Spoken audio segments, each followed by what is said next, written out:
Hi, I'm Russ Jeffers from mobileburn.com, and today I'm looking at the new HTC Sensation Android smartphone.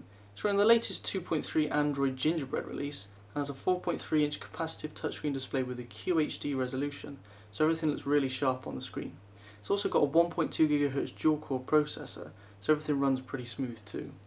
Round back we have an 8 megapixel camera with a dual LED flash, which is also capable of recording 1080p Full HD resolution videos. So everything's pretty nice on this handset. You can also see we've got some nice soft touch plastic around the back, and also Gorilla Glass up front to make the screen extra tough. Keep watching this to see a full review and also an unboxing of the device, and check out a full written review on the website. Thanks.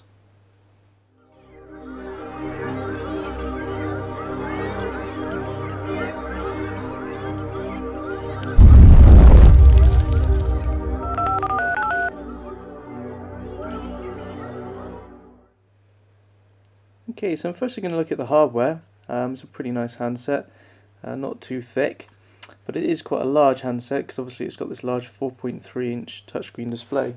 If I just grab the HTC Desire S, for example, you can see the Sensation is quite a bit bigger at the top there, and it's also quite a bit wider, as you can see as well.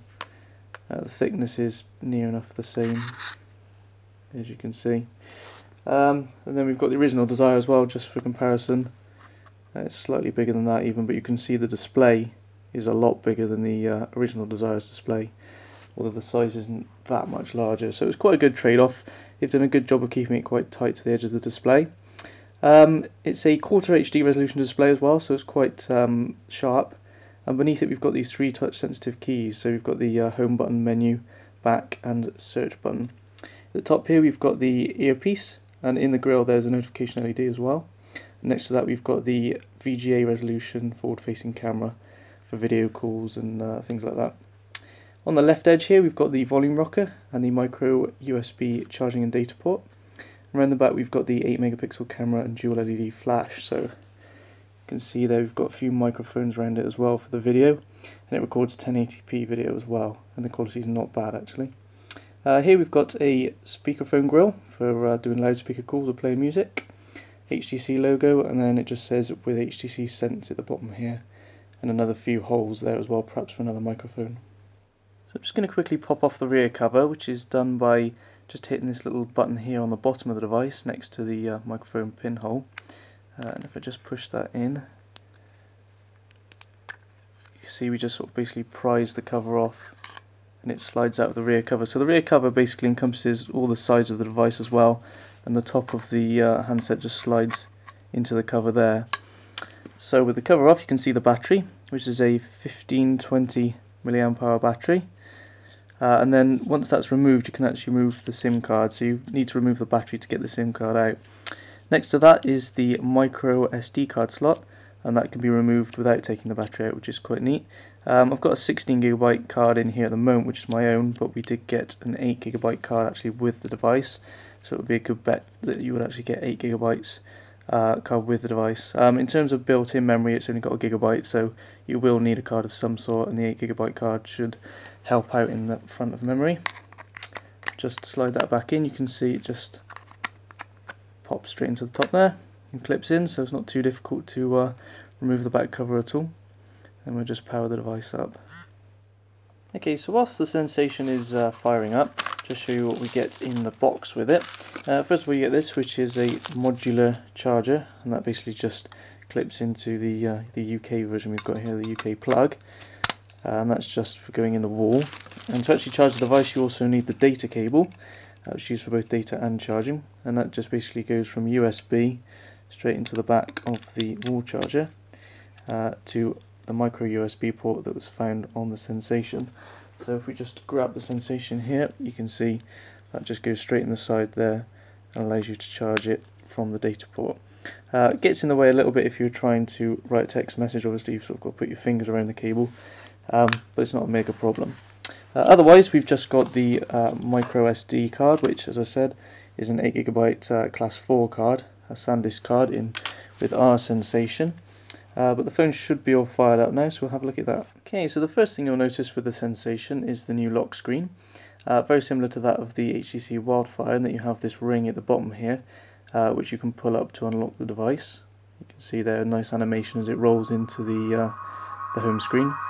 You can turn these sounds off, thankfully, because that's a sound to do with sort of the weather wallpaper. If we just turn the screen on and off again, so we get the lock screen, you can see we've got the time at the top. And we've also got the date as well, and the carrier name, which is Vodafone. We've also got these 4 icons down the bottom here, which can be customized to show whichever apps the user decides they want set on the home screen, on the lock screen there. And basically what you can do with these is just drag them down into the ring here. So you can see you can drag any of them down into the ring. And basically what that does is open up that application straight away directly from the lock screen, which I've set the camera here, as it's generally an application you need quite quickly. But you can set any 4 icons for this ring and then just drag it straight down in there just to open it directly up without having to sort of unlock the phone first. When you go back from whatever app you open up though, it does keep the phone in the home screen position. It doesn't relock it. Anyway, you've got the usual HTC Sense on here, as you come to expect from an HTC Android device. This time around we've got HTC Sense 3.0 though, so it's a slightly different system, the latest version of their Sense UI. For example, one of the upgrades is that you can actually rearrange the panes now in this pinched out view, and then as usual you can just sort of use it to move between the panes as well. It's generally quite quick and snappy, as you can see, to move through all the menus, probably thanks to the 1.2 GHz dual-core processor. And this time around as well you can go a full 360 degrees round, and you can see it sort of zooms out and sort of has a momentum to it, so it keeps on moving round as you flick, which is quite neat. We've got a few new widgets as well. As you can see, we've got the usual bookmarks widget, and we've got this My Shelf, which relates to the built-in book reader application. And if we just hit here one of the books, you can see it quickly loads it up into the last page that we were on, and we can just sort of flick through, and there's nice sort of transmission, animations between the pages, so it's quite nice. Another widget we've got is the clock, the weather widget. You can see as we move across, you can see it's sort of like a 3D effect on it, so the numbers are as if they're in front of the sun. And again, that's a new thing added in this latest version of HTC Sense 3. Again, with the clock you can kind of see the mechanism on the side of the clock there, and the stacked numbers that you didn't see on previous incarnations of HTC Sense. Another widget we've got is this Photos widget, which can show your camera photos that are on your memory card, and then you can just hit one to show it at full screen. So that's another nice addition. And as usual, you can just tap and hold on a widget to remove it, and then you can either long press on the screen to add a new one, or you can use the customization button at the bottom right there. Then we can say, for example, if we go for a mail widget, then we get a different option of which widget we want. So let's just pick this one in the middle here, pick the account that we want, and you can see there we get the widget load up there, and we can open up our mail. There we go. So it's quite a nice system. Again, we've got down the bottom here on the bottom left, we've got the applications menu, main menu, and like the HTC Desire S, it now flicks a whole page at a time. So previously you could move like a little piece at a time on the main screen, but now it flicks a whole page at a time, so you don't end up seeing the same app twice as you're flicking through, which makes it a lot easier to find the application that you want. You can also, at the bottom here, subset the apps by frequently used apps and downloaded apps. So that's quite neat as well. So the next thing I want to show you is the web browser. So if we just flick across to the bookmarks app here, you can see we've got the mobileburn web page saved as a bookmark. Now we're on a 50 meg connection here, so it's pretty quick to load up, Wi-Fi connection. And as you can see, the page loads up in a fully 100% zoomed out view. And you can see these little timers at the side here showing that we've got some flash content loading up, so some flash ads you can see have loaded up here.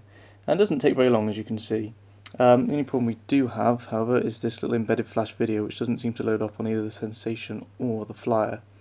As usual though, you can double tap to zoom in and out, and also pinch zoom in and out as well, just like you would on, say, an iPhone or any other Android device.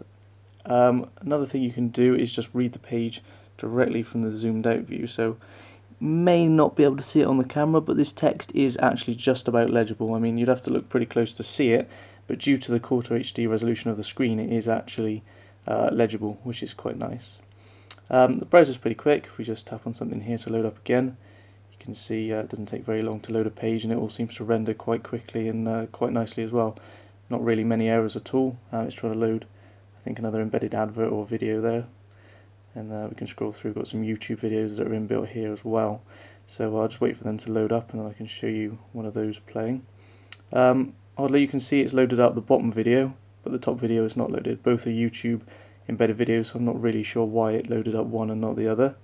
Perhaps it might be a memory problem, I'm not sure it quite has the memory maybe to load up both, but you can see the one it has loaded up is working fine. Again, streaming over a 50 meg Wi-Fi connection.